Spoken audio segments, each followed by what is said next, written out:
Good afternoon, everyone, and welcome to this Squire Patton Boggs and Strategic Wellbeing event, which is slightly late for Mental Health Awareness Week, but just picking up on some of the key themes from last week and giving some practical guidance around those issues and dealing with staff and employees. For those of you who don't know me, my name is David Regan. I'm a director in the Labour and Employment team at Squires, and I lead on the mental health and wellbeing work that we do within the team. I'm delighted to be joined today by Mark, Louisa and Claudia, all of whom are from Strategic Wellbeing, who, not entirely coincidentally, also trained myself and a number of other people at Squires as mental health first aiders. I'm going to let them each introduce themselves in a little bit more detail when it's their section, but Mark is the Director of Strategic Wellbeing and Psychotherapist. Mark was previously the Head of Workplace Wellbeing at Mind, and he and I've worked together for a number of years. A lot of you will recognise his face, and if not his face, his voice. Louisa is Business Development Manager at Strategic Wellbeing and is a coach as well. Louisa is actually going to very kindly share some of her own lived experience of anxiety, how she's been supported at work and how she supports herself. And we're also joined by Claudia, who is the training manager at Strategic Wellbeing and is also a counsellor. Claudia will also talk us through her lived experience of health anxiety and PTSD, its impact on her life, and what has helped her at work and what continues to help her day to day. Very briefly, I'll set out the agenda. So Mark is going to set the scene. Then we'll have a panel discussion between the four of us where we will gain some further insight into stress and anxiety from Louisa and Claudia. We'll then have time for a Q&A at the end. Bit of housekeeping. If you could please put any questions you may have in the Q&A. We do have a chat function and a Q&A function, but we'd ask that you put questions in the Q&A. If we can pick them up as we go along, we will do so. Otherwise, we will pick them up in the Q&A at the end. If you're having any technical issues, please put those in the chat, and we have members of the SPB tech team on hand who can help with that. That is all from me for now. Mark, over to you. Thank you. Thank you very much, David. And it's a pleasure to, wrong button. It's a pleasure to be here again today. I'm going to attempt to share some slides. So I'm going to talk for maybe about no more than 10 minutes, as David said, just setting the scene. Why are we talking about anxiety? Why now? Which will be a nice segue into the most valuable part of the session today, which will be the lived experience panel discussion. So let me just share a couple of slides I've got here. Seamlessly. There we go. 5, 4, 3, 2, 1. Hopefully you can see my screen. David, wave at me if you can see my screen. I can see that. That's brilliant. I can see David on camera, so that's good. Okay, so as David mentioned, it's Mental Health Awareness Week last week, although we see activity for Mental Health Awareness Week in May throughout the whole of the month, really. And the theme of this year is anxiety. For many of us, it's no surprise why the theme is anxiety. We've seen rates of anxiety and depression increasing globally, especially since the pandemic. And anxiety is a normal emotion that many of us can feel, but sometimes when it gets out of control and overwhelming and impacts our ability to function, that's when it can become a mental health problem. We know recent research suggests that 34% of people are affected by an anxiety disorder at some point in their life. That's pretty staggering. The average age, for the onset of anxiety is around 11 years old, really sadly.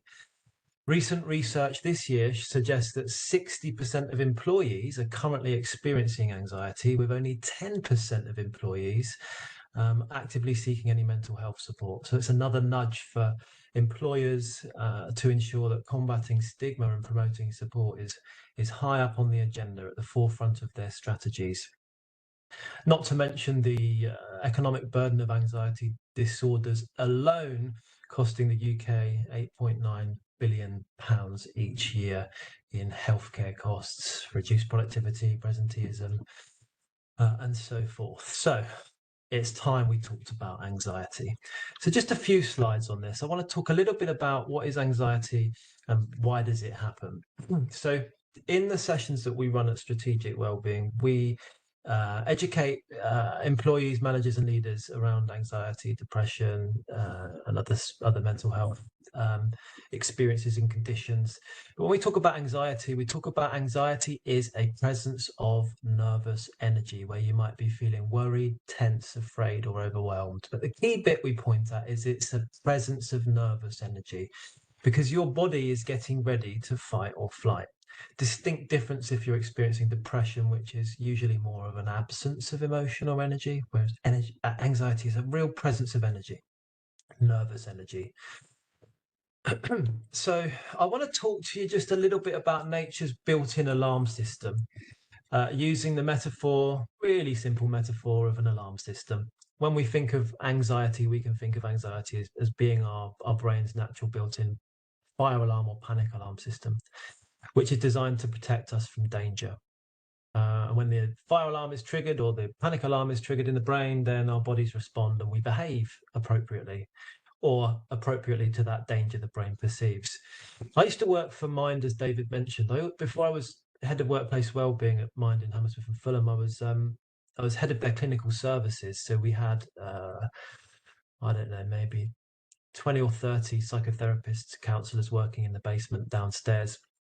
And we had panic alarms all over the building to ensure that we were safe in case anybody felt threatened by an aggressive client or service user, or if somebody had a weapon in the building. So it was all about keeping us safe. And I remember one day we were all sat in the offices upstairs and the alarm goes off, the panic alarm goes off. So what happens, number one, is there's a trigger. Someone hits the alarm button and the alarm starts ringing. Number two, after the trigger goes off, we have some physiological changes in our body. So what happens is the brain doesn't need to, the rational brain shuts down. Everybody stops working. We're no longer in our rational brain. The body starts to release stress hormones, adrenaline and cortisol. Number three is we get ready to respond. And really, really interestingly, the three main responses for anxiety, they were all beautifully played out in the responses from every member of staff on the floor in the room. Some of us ran downstairs towards a perceived threat. So some of us had the primal fight response. Some of us grabbed our bags and headed out the door to the nearest fire exit to keep ourselves safe. So some of us had the primal flight or run response. And some people froze at their desks, wide-eyed with shock. So some of us had the anxiety freeze response. Now, thankfully, it was a false alarm and everybody was safe. But the metaphor, however, is really, really true for our emotional response to anxiety. So that's an example of like a response to a potential physical threat. But when the brain's deactivated, the neocortex part of the brain that deals with logic and rationale, we're in the primal reptilian brain and we don't know the difference between an emotional threat and a physical threat. And it follows the same process. Number one, there is a trigger.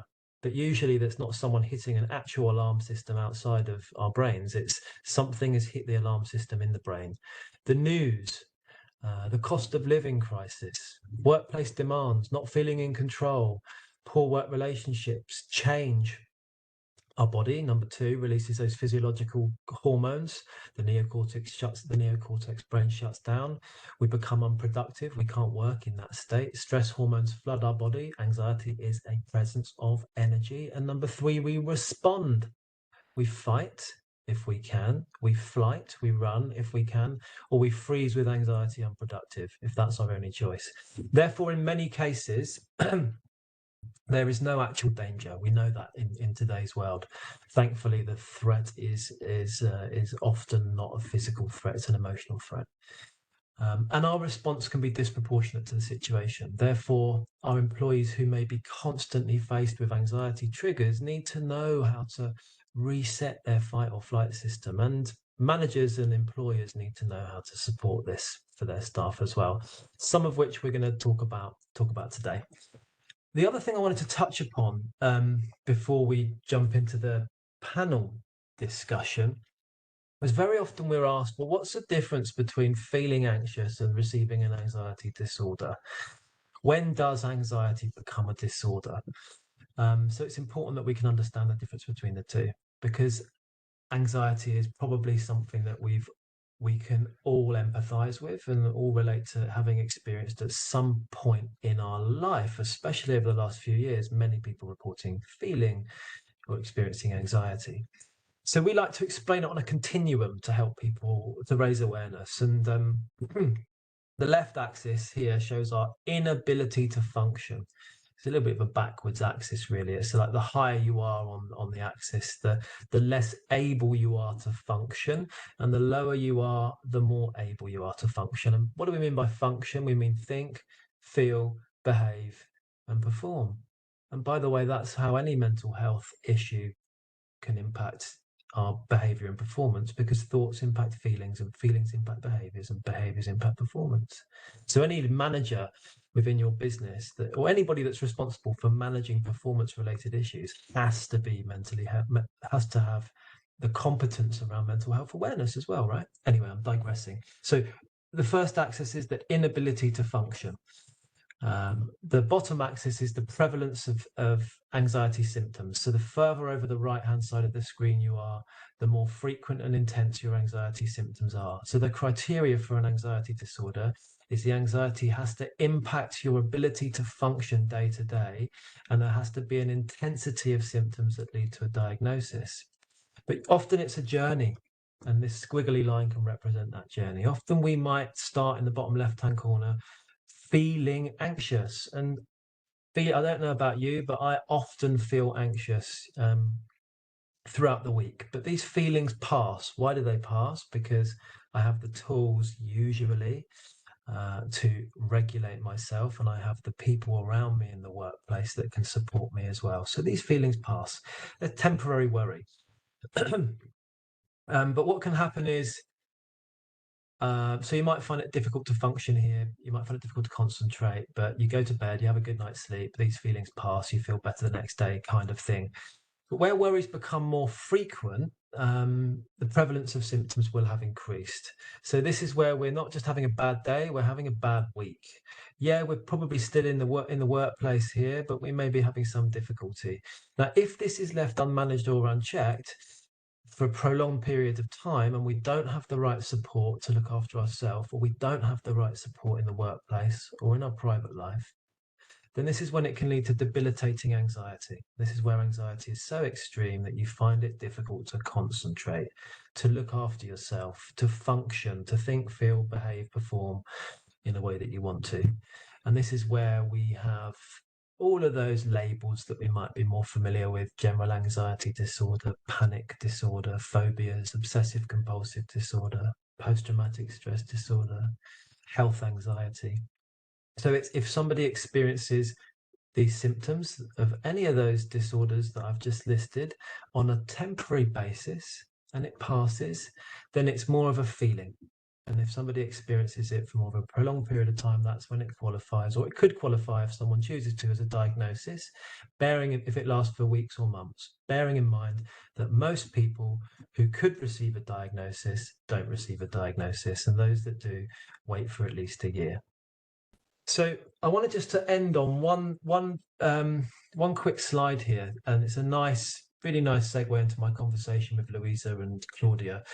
For optimizing anxiety, they've been delivering lots and lots of sessions over the last week, and there's a brilliant framework they've developed based on their own personal lived experience and based on what employees are saying they need to recover from anxiety and optimize anxiety. And it's the 5 R's of optimizing anxiety. It takes a bit more of a proactive approach. So first of all, we need to be able to regulate our nervous system, because the alarm's gone off. So we need to have the tools, the environment, the space to come back into a window of tolerance, to come back in, to feel psychologically safe. And this is where this is where managers can come in here, being equipped to hold a space for their employees to express their distress. This is where mental health first aiders or ambassadors come in with the tools to help someone literally regulate if they're experiencing panic. Reframing worry and negative thoughts to lead to more positive outcomes. This is making sure that somewhere in our learning and development offering, employees have the tools to, or they're upskilled in moving from a fixed to a growth mindset, because a fixed mindset is something that creates anxiety, right? It's not the adverse event that creates anxiety. It's our internal response to the adverse event. And staff need to know this. We need to be able to rewire our anxious brains and catch feelings before they become temperaments. And what we mean by this is a feeling left unchecked can turn to an emotion. It's like a long-term feeling. An emotion that hangs around for hours, let's say your worry has turned to anxiety, can then turn to temperament. And that temperament can turn into mood, and then you're having a bad week and a bad month if nobody's able to notice this, support this, or you don't have the tools to support yourself. And all of this can lead to toxicity in the workplace and impact your life adversely. So we have to catch feelings and have a space for talking about feelings before they become temperament or impact our personality. We need to know how to redirect energy. We said anxiety is a presence of nervous energy. Staff need to know how to redirect their anxious energy and use it as a motivational force for good. I'm going to ask Louisa a bit about that in our session in a moment's time in our talk. And lastly, we know that we have to ensure that we're individually resourced up. We know that how to ask for help and where to ask for help. Individually and organizationally, we provide staff with that support. So I just love this. It's really, really catchy. It's so three-dimensional, and covers so much ground and could save you thousands of pounds in psychotherapy just applying this framework. So I wanted to drop it in here, and perhaps we'll talk about it a little bit more in our panel discussion now, which I'm going to move on to. So I'm going to stop sharing my slides now, and I'm going to welcome onto the screen Louisa and Claudia. And I'm going to start by saying thank you very much for joining the session. I'm going to welcome back David. David's back in the room with us. And I just think it would be useful for us to start with I'm going to say Claudia because she's on the left-hand side of my screen and that's how my brain works. Claudia, can you start maybe just by introducing yourself a little bit in a bit more detail and sharing a little bit about your anxiety experience or journey? Yeah, sure. So hi everyone, I'm Claudia. As David said, I'm the training manager at Strategic Wellbeing, and I'm also a psychotherapeutic counsellor. And my kind of, I suppose, journey with anxiety started when I was age 18, so quite a long time ago, in the summer before I was due to go off to university. And the onset of my anxiety was pretty sudden. It felt like it was sort of one day to the next. And I started to have panic attacks that would last for hours on end. I was getting really intense paranoia. I wasn't able to function. So going back to that spectrum that Mark talked about, my functioning was impacted. So I wasn't able to work at that time. Social life kind of went out the window. I had experienced two quite significant traumatic events between the ages of 16 and 17. And although I was diagnosed with generalized anxiety disorder at the time, I think had I been honest about the traumas I had experienced, I actually probably would have been diagnosed with PTSD. And around the time I was drinking quite a lot, I was also taking quite a lot of drugs. And I think that was all in the mix as like a catalyst for me to start experiencing quite debilitating anxiety. So I was in this period of intense panic and overwhelm, I guess, day to day. And in the years of me being at university, my dad was actually diagnosed with cancer. And basically, what was day-to-day anxiety turned very quickly into health anxiety, quite severe and debilitating health anxiety. And that was what I battled with for many, many years into my adult life. So that's just a little bit about my story. Thanks, Claudia. It sounds like a really difficult and intense time, and it's really useful for you to talk about that and to help us understand the multifaceted nature of anxiety and just how much was going on for you, and how the different kind of diagnosis overlapped as well in that journey. So I'm going to come back and ask some questions about that in a moment's time, but I'm just going to invite Louisa to check in as well, so we can hear you. Same question, Louisa. Can you tell us a bit more about your anxiety journey or experience, and say a few words around that? Yeah, sure. Hi, everyone. I'm Louisa. I'm a training and business development manager at Strategic Wellbeing. I'm also a qualified coach and help people with their kind of mental health conditions and their struggles. So I've had anxiety on and off for most of my life, but it reached a peak in my early 20s when I experienced an anxiety-induced mental health crisis in the run-up to moving to London to begin training to become a journalist. That's what I wanted to do originally for my career. So I'd set everything up for this bright, exciting future, but it all came crumbling down when, in the run-up to that, I experienced a slow build of anxious, negative, irrational thoughts, which started to consume my whole self. I was like numb, flat, and at the same time really jittery. I just couldn't really function. So this ended up in me essentially needing to move back home to my parents, where I was diagnosed with anxiety, depression, and an eating disorder, which I'd been secretly struggling with for the past 7 years.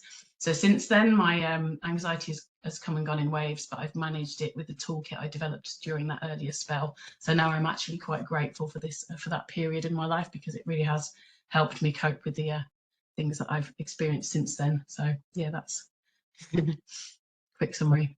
Thanks, Louisa. And I was interested that you talked about it being a slow build. And I was curious about, when did you first notice any of these signs or symptoms arising? Were you unaware for a period of time? When did you first notice, and then what helped you? Yeah, I mean, I was completely unaware at the time, but looking back, kind of retrospectively in hindsight, had no sort of awareness of mental health issues at that time, as many people didn't, so it sort of evolved slowly over a period of months. So my mood and my behaviours were changing, like, gradually. I wasn't sleeping. I was really tired all the time. I was consumed by these negative thoughts. I was so anxious and worked up. I felt flat, numb, and down, and I didn't really care about anything. So yeah, it was sort of a very slow thing, which is interesting. What about you, Claudia? When you were sharing your introduction, it sounded like it was quite a fast onset, but can you talk a bit more about what the signs were like for you and what helped you? Yeah, so mine was, it felt very sudden. I didn't notice any sort of decline in mental health generally. It really did feel like it was one day to the next. And I mentioned panic attacks. So I was having a lot of panic attacks in those first couple of weeks, quite severe, intense paranoia. So I remember my dad actually taking me to the bank to try and set up an account for like a student bank account. And I was looking around me and I thought that people were laughing at me and they were pointing at me, and I had this really sort of intense paranoia, just believing that I could see all of these things happening around me that weren't really happening. And then I think a lot of what's happened for me over the years and over those couple of months was like a very physical manifestation of anxiety. So lots of aches and pains, and that then obviously led into the spiral of health anxiety, but generally also very like withdrawn. So I wasn't able to sort of sit with family and even have dinner with my family. That felt too intense and overwhelming with me. So I shut myself off from the world, spent a lot of time in bed, was very tearful. And I would have flashbacks and nightmares about some of the trauma that I'd experienced as well. And there was a real avoidance of going into social situations or going out into the world. Wow, sounds really tough. So then I'd like to ask you a bit more, both of you, about thinking about support and what's helped you, and specifically thinking about support in the workplace. Can you think of a time or a situation or someone who you felt really supported you with your anxiety in the workplace, if you were at work or if, at any point in time? Anyone in the workplace support you that stands out? What did they do? Louisa. Yeah, so I think in terms of that period, what helped me was getting the right help and support with in the form of friends, family. I had CBT therapy, I took antidepressants, I joined an eating disorder group. So that was sort of back in that time. I learned to become my own therapist, and I learned techniques for quietening that anxious voice. And I developed this sort of toolkit, which has helped me ever since. But specifically at work, so my anxiety's kind of gone up and down over the years, but I've been really fortunate to have had some really amazingly supportive managers during my career. And there were definitely periods, particularly for me in my I used to work in the academic publishing industry, and I was in acquisitions and business development, so I had to do lots of very high pressured sort of presentations and writing up big tender documents, that type of thing. So I was moving like from one big pressured situation to another. So I had like a really great manager during that time who would really help in terms of providing me with a space and support that I needed, having regular one-to-ones. We do rehearsals of the pitches. She'd sort of use specific techniques to support me to help reduce my anxiety and reframe my thought processes around it. So sort of breaking down the fears, asking the questions like, what's the worst thing that can happen? And then, you know, that downward arrows technique of trying to alleviate the concerns I had about each aspect, and then planning around sort of plan B scenarios. If this happened, what would you do? If this happened, if this person asked this question, you know, like really preparing me. And she was just so supportive. And we also worked really closely as a team in that time, because there was a team of us doing similar work, and that allowed for us to do these team debriefs where we could take a bit of time after each situation to like really let everything out and just explore how we felt and release some of that tension. And that was really kind of reassuring and helped us feel less alone. So yeah, I mean, I felt really supported during that time, and it really helped to keep that anxiety at bay, I would say, because it was a very anxiety-inducing sort of period for me at work. So yeah. Yeah, and let's face it, work can be anxiety-inducing at times, right? Yeah, absolutely. For many of us. But it sounds like what really helped you there was having that time and that space, and that coaching from your direct manager. Yeah, yeah. How about you, Claudia? Can you think of anything jump out for you, workplace support related? Yeah, so it's also a manager that comes to mind for me, actually. Quite soon after I'd been struggling, it was one of the first jobs I got after that period of time for a big mental health charity in London. And my manager was just incredibly approachable, incredibly empathic. She would regularly do like catch-ups and one-to-ones with me, that some of them were about work, but the first question she would ask me was, how are you doing? And she'd really encourage me to open up about what was going on for me as well. So she'd catch up with me regularly, we'd have those conversations, and yeah, she just allowed me to share in a very honest way. And I felt it was a non-judgmental space. There wasn't kind of any expectation. And I also, at times when I was really struggling and feeling very overwhelmed by being in the office, this was obviously pre-pandemic, I was allowed to work from home on some of those days just to kind of ease the anxiety, and really trusted that actually I would be working, but that actually I needed that time just away from the office space because that was feeling quite overwhelming. At one point during that role, I was actually signed off work because of my mental health. And she checked in with me over a period of time, but wasn't like too overbearing. And she really supported me back into the workplace. And I remember she used, they called it in that workplace a parachute document, but essentially it was a wellness recovery action plan, where she made a note of like all my triggers at work, and what she could put in place to support me, but also empowered me to really look after myself as well. So there was loads of stuff that she was doing that was just felt really supportive, and it really helped me to like thrive in that role as well, and to know that there was someone that I could go to if I was struggling and I could be open about it. Thank you. Thanks to both. Yeah, some really some more examples of the importance of that empathic space, and some real practical examples as well there. And I'm gonna invite David to come in now as well. Hi, David. Hi. So just thinking about Claudia was talking about how her manager was able to make an adjustment for her to spend some time working from home to alleviate or support some of her anxiety. And I thought it'd be useful to hear a little bit about the legal side of things when it comes to supporting someone with anxiety or an anxiety disorder. I mean, everyone wants to hear about the law, don't they? Particularly when talking about anxiety. I think it creates as much anxiety as it helps. I think a couple of things, first of all, that really jumped out listening to both you, Louisa, and to you, Claudia. I mean, I think, Louisa, the high pressure situations to me is one which jumps out as something that people don't think about, because lots of people have that very sort of alpha personality. They want to go for the big job, the big promotion. They're in sales or client development, business development, and there's a lot of pitch work, late nights, and there's a lot of buzz around that, isn't there? Which you either enjoy it or you don't, but a lot of people enjoy it. But we see, if you like, from a legal perspective, a lot of I don't want to say the damage that can do, but a lot of the after effects of that, where someone might be in that role, and particularly if they're in a senior role, that they're moving from high pressure to high pressure to high pressure.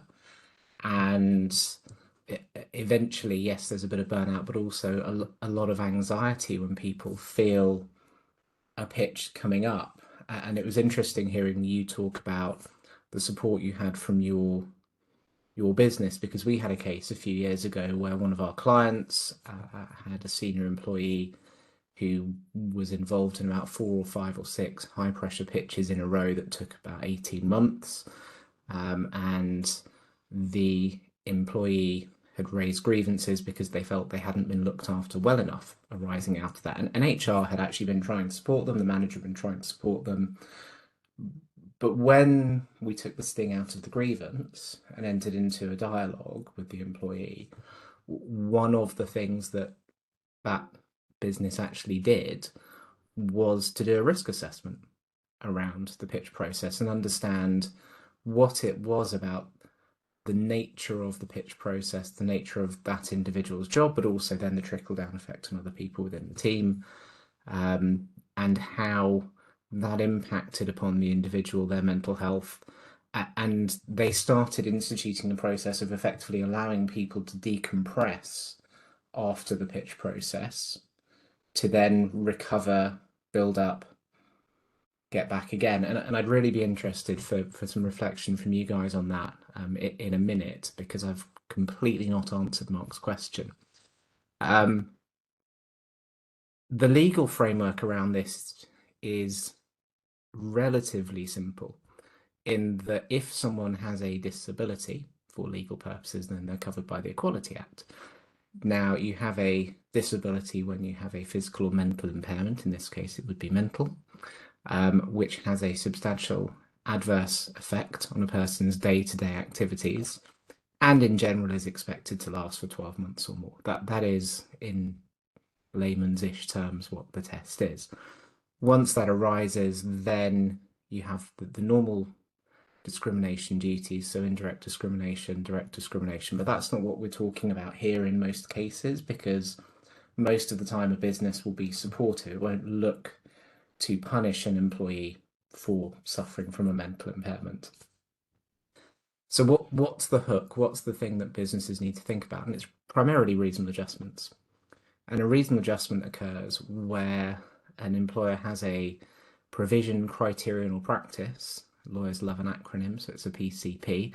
But basically, where there is something in the individual's role, policies, procedures, expectations, which is impacted by the employee's mental impairment, then in those circumstances, the employer has a duty to consider making an adjustment.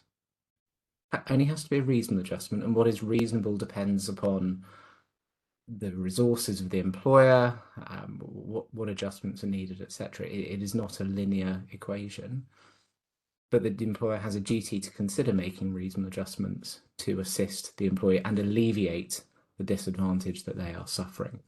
So going back to my example with the pitch process, the PCP was constantly having people going from pitch to pitch to pitch to pitch to pitch. The adjustment was adjusting the rotation so that people had a bit of time to decompress. That it can be as simple as that. It can also be a lot more complicated. There are plenty of times where people have to have significant changes to their role on a temporary basis, etc. But we can talk about that further later if needs be within the Q&A. But back to my original point around the risk assessments, I wonder if there's any, Mark, I know you've talked previously about the HSE guidance on risk assessments. I wonder if there's anything practical there you can share with our audience. And just for the question that's in the chat, PCP is a provision, criterion, or practice. As I said, a thing really to do with someone's role. Yeah, thanks, David. Yeah, so as many of you will most likely know on this call, the health and safety executive has 6. They're sometimes called line management standards or workplace hazards. They're stress triggers that cause stress in the workplace, and we know stress can lead to anxiety and other mental health problems. We use them reactively, and in the example that David gave, it's a great example of a manager or an organization using them once somebody's expressed some distress. But what we propose organizations do, and we help organizations do this, is to use them more proactively. So to start stress testing your processes from a more proactive perspective.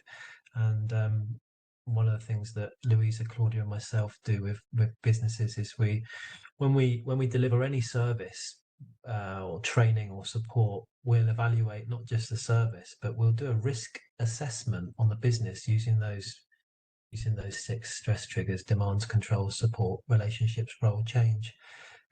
So really, the earlier you do this sort of stuff, the better, and the more likely you are to support staff. A bit like from an individual perspective, the earlier that you can spot signs of distress and anxiety in yourself, the more likely you are to recover more quickly. So we can apply that same thinking to a person and to a process. So short summary, as I invite you to think about whether you can incorporate the health and safety executives' workplace hazards or line management standards into your employee engagement surveys to proactively stress test your business.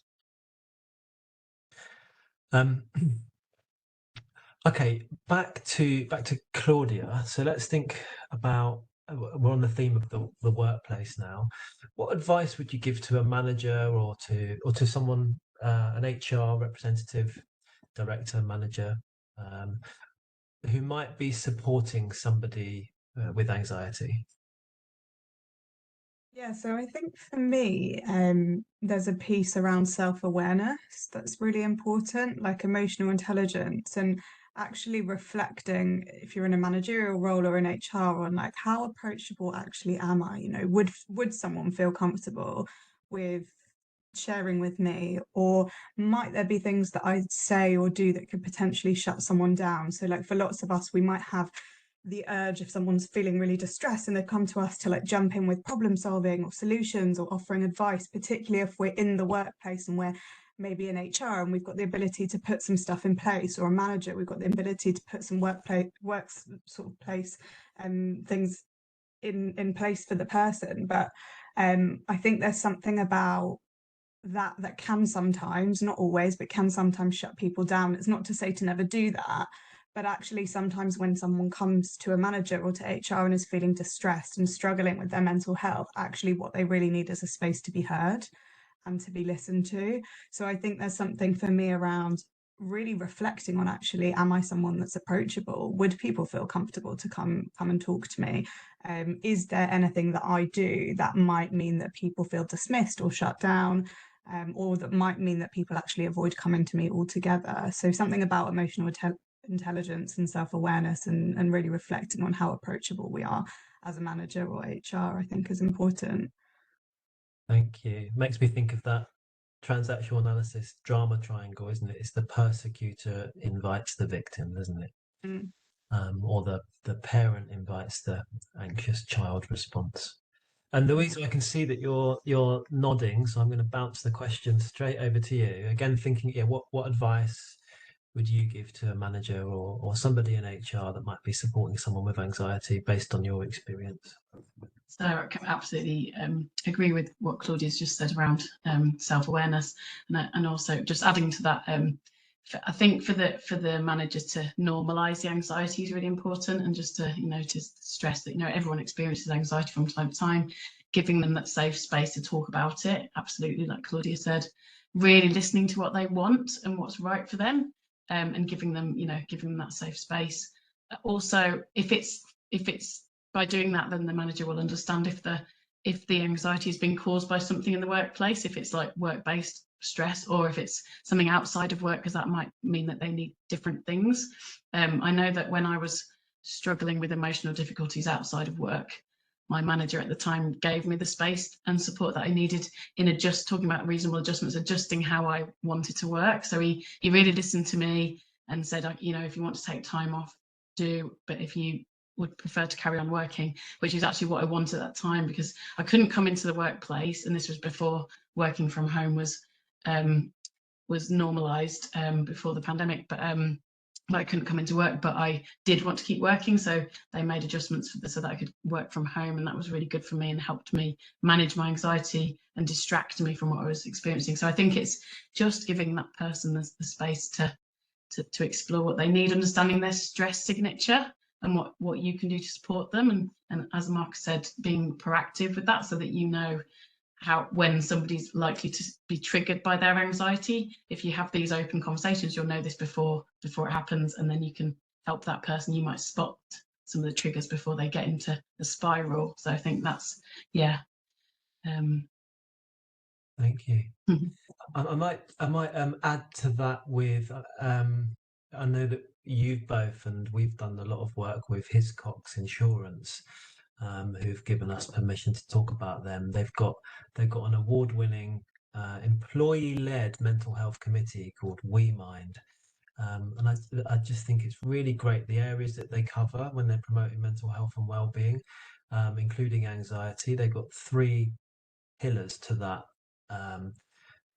committee. So all activity comes under these 3 pillars, and the 3 pillars are educate. So it's all about awareness and giving the tools and competency that you've just both talked about to leaders, HR, managers and employees. So they've got educate, they've got destigmatize, so staff feel comfortable talking about this, and they've got inspire, so they host lots and lots of roundtable discussions like this on employees sharing their lived experience within the organization to inspire people to come forward. And so yeah, got me thinking about what they're doing in the space as well.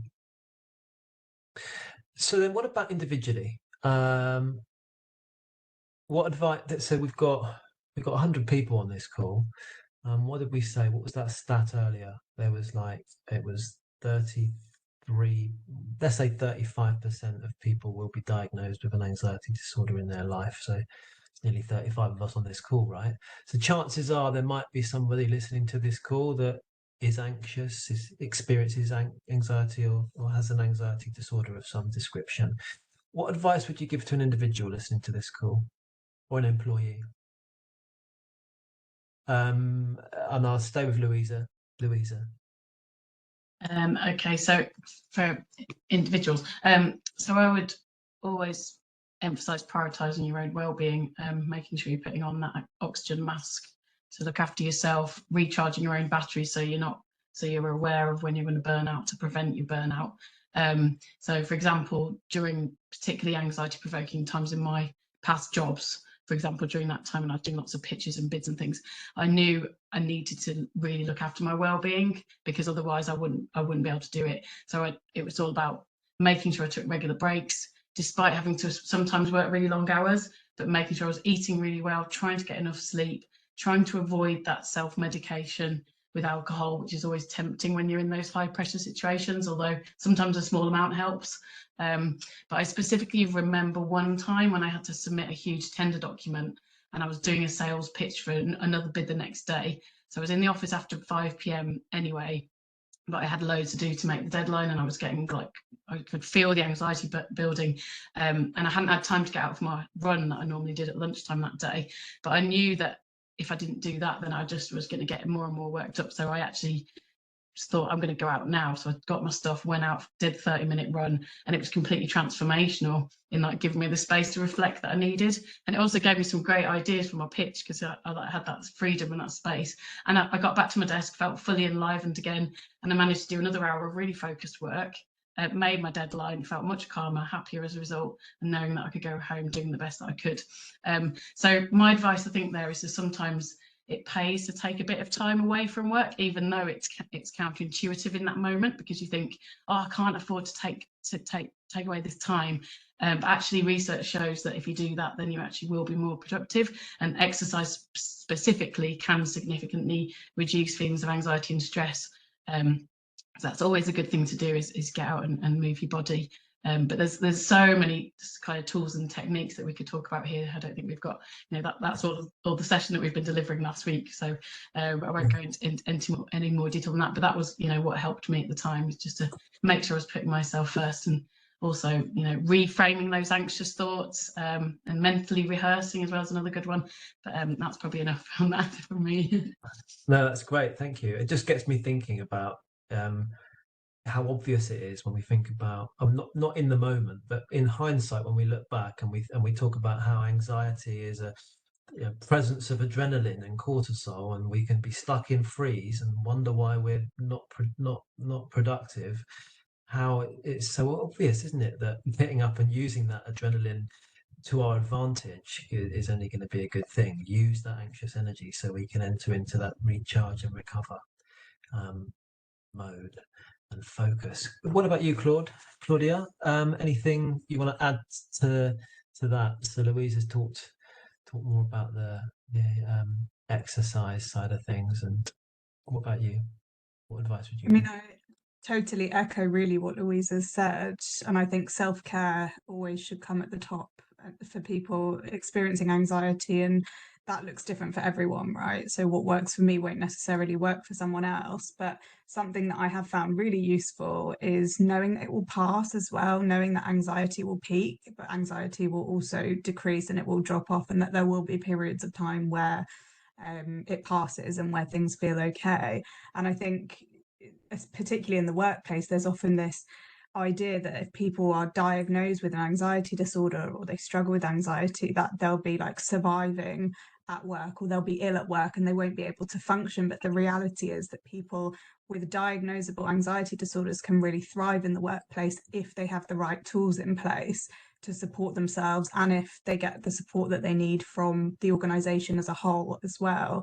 And then I think also just don't underestimate the power of talking about this stuff, out in the world with friends and family and loved ones, but also in the workplace. If there is someone like a colleague or someone that's maybe your manager, or someone that you feel comfortable with talking about like what's going on for you, and just having that conversation, sometimes just sharing that can be enough to actually calm or lessen a bit of that anxiety as well.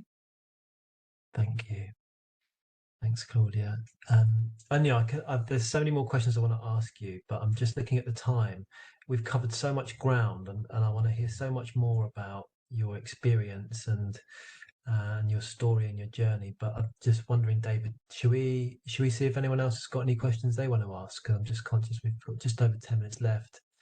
Yeah, I would ask if anyone's got any questions, please put them in the Q&A, and we will pick them up and pass them to the panel. Please do feel free to ask anything, because between the three of them there is a huge amount of experience here, and you've got 11 minutes to get as much out of them as you want.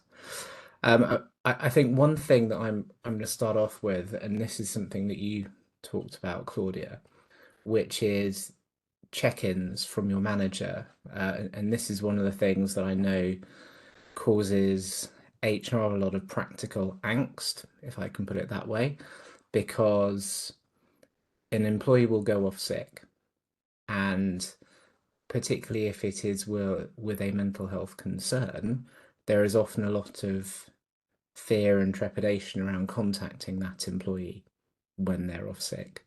But I know from speaking to Mark previously that actually leaving the employee on their own is not often the best thing to do. But I wonder if you could sort of share how and why you found those check-ins helpful, and also how they were framed, to give a bit of practical guidance around how they can best frame any check-ins.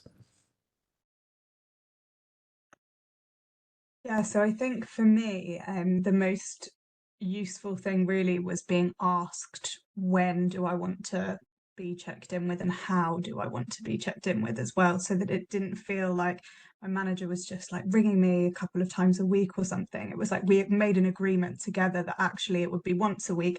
This is the time, this is the day, and that it would be a phone call. But alternatively, you know, I know people that have really experienced high levels of anxiety that might not want a phone call. They might prefer to be checked in via email, and there might be another method that helps. And I think that my manager didn't necessarily ring me to say, you know, when are you coming back into the workplace, or to focus on bringing me back to work, but it was actually just checking in about how I was doing day to day, and also sort of asking me if I wanted to stay in touch with people that were at work, and those sorts of things that I found really, really useful.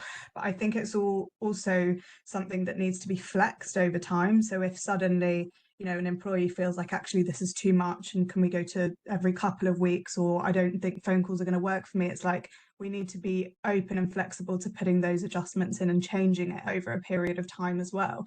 And ultimately, anyone that gets pressured to come back into work when they're not ready is more likely to be signed off again.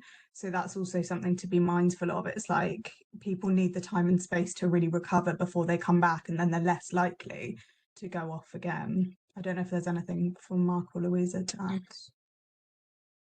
I think you covered it really, really well. I mean, the key essence I'm getting there is it's really, really individual, and it's really, really case by case, and it's also a balancing act, isn't it, between the employee needs and the business needs. And it gets me thinking about the first R of your 5 R's framework: regulate.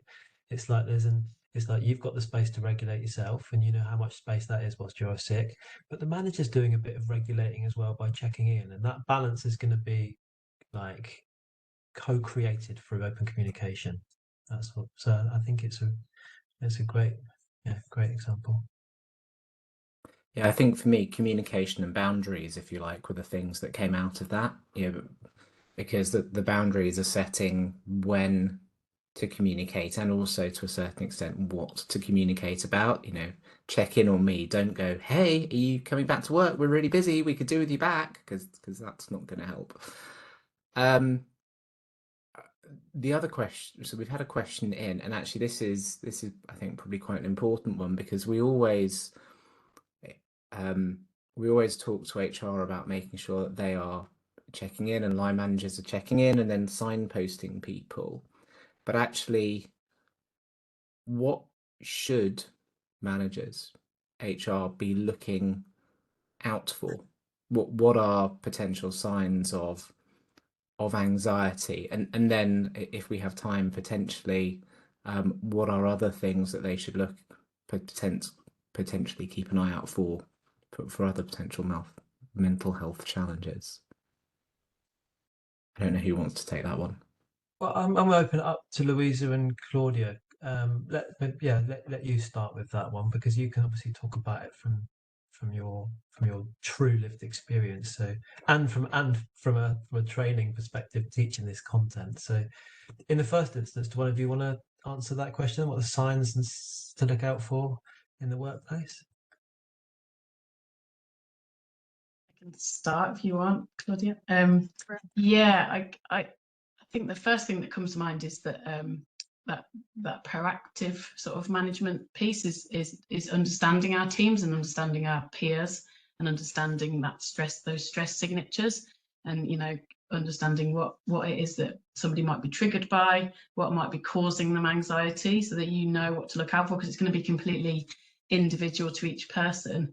So it might be that we talk about temperature checking and checking in, and doing like the how are you on a scale of 1 to 10, and doing that sort of regularly so it's ingrained in the culture of the workplace, so that the manager knows, and then HR can know as well. You know, you get a good sense of how everyone's doing, and you'll start to understand when people are struggling, knowing, you know, if some individual might, one sign of them being anxious might be that they don't turn their camera on in a team call, or they make little typos in their emails. And if you can understand that about your team, and you'll know when to spot the signs, for example, and then that can be really helpful in then managing the symptoms, and then checking in with the person to say, look, I've noticed this, or how are you doing? I noticed you didn't have your camera on, or, you know, those sorts. So really taking a very individual approach. I'm not sure you'd get the sign, you'd see it on a generalized level necessarily, because it's just so individual, isn't it? Yeah. So that's the importance of knowing our staff, so that we can spot those what could be subtle changes, and then responding to those changes with curiosity if we notice a change. And okay, well, and if you want to add to that, Claudia, about sort of signs or symptoms of anxiety in the workplace. I mean, you pretty much just said it, because what was going through my mind was just that the better we know our teams, the more we're able to pick up on some of those things. Ultimately, if you notice a change in someone's behaviour, or their tone, or the way that they're interacting with other people in the workplace, or let's say, for example, there's someone at work that normally goes out for lunch with a group of people, and actually they're sat at their desk and they're not going, and then that happens for like a week, then it might be a bit of a red flag. Or something that we want to check in on. So the better we know people, the more able we are to pick up on some of those things. Yeah. And then it also makes me think about when we said what is anxiety? Well, it's a presence of nervous energy. And sometimes we just need to think about how might nervous energy then manifest into behavior that we might spot in the workplace. Obviously, all through the lens of changes, but how might somebody exhibit overwhelm, worry, fear, etc. Just one more thing as well that just popped into my mind was that actually lots of people that struggle with anxiety become incredibly good at masking it. So coming into work, putting on a face, and actually there might be no signs. So the more that we're able to talk about it and create a culture where people feel comfortable to share and be honest, the better, because there might be some people that are very high functioning. And I know that from personal experience. I've gone into some jobs and acted like I'm absolutely fine on the surface day in, day out, but actually that's not really what's going on underneath. So it's just something else to be aware of. There might be nothing that you pick up on. Thank you. I think that's really important as well, because there are times people themselves don't necessarily, they may have a view of themselves, or like, I'm not superhuman, but that sort of very type A personality where I just plow through everything, I'm just operating a bit faster than normal. And I say that because my wife, for example, will quite often be charging about the house, doing all sorts of different things, and I'll have to go, do you want to come have a hug? And she'll go, why? Why? What's wrong? Did you hang on a minute, am I? Yes, you are. And that's because I know her very well. So I know, to your point about changes, to everyone else, she just looks like she's being super efficient. So yeah, I think knowing your team, knowing your staff, listening for changes are all really key things. I'm just going to ask Mark, Claudia, Louisa, if you don't mind wrapping up for us. We've only got 2 minutes left. That has gone very fast. Just a last sort of thought each before I say thank you. All right. Well, I'll just say that my last comment is just a big thank you, really. I know that it can be really difficult and challenging to come forward and show vulnerability, especially when there's not far off 100 people on a call listening to you. So I want to just thank you for your courage and vulnerability today. It's one of the quickest ways that we can help people change a culture is by inspiring and talking about this sort of stuff. So that's my final comment, really. Is a big, huge thank you to David for organising, and David, the team, Claire and everybody, and Louisa and Claudia. Big thanks to you. No, thank you. And so for those of you who've attended, we will be sharing a link to the recording afterwards. We'll also be sharing the bios and contact details of Mark and team so that you have those if you have any follow-up questions for them. Thank you to everyone for attending, but particularly thank you so much to Mark, Louisa, Claudia for sharing your story, sharing your thoughts, and as ever for being incredibly helpful. Thank you very much. Thank you. Thank you.